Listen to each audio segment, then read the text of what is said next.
start going down under the sand here. There's 2 to 3 meters of plastic here. When the plastic gets covered over, it quickly starts to break down, right?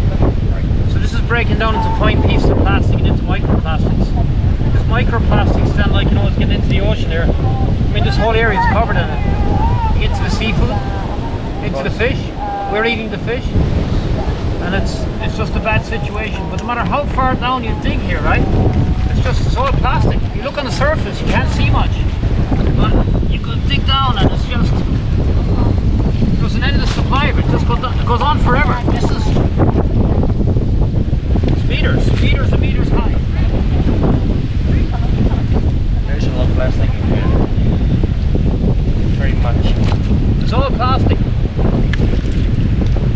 Not just only 110, but it's all plastic inside.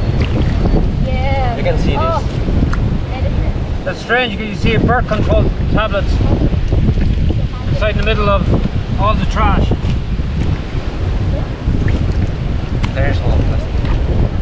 There's no end to it. I mean, it goes down for meters.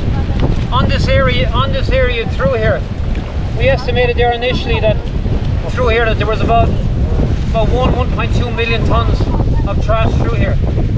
But the true figure of the amount that needs to be moved here probably exceeds 4 to 5 million tons, and that's a low conservative estimation.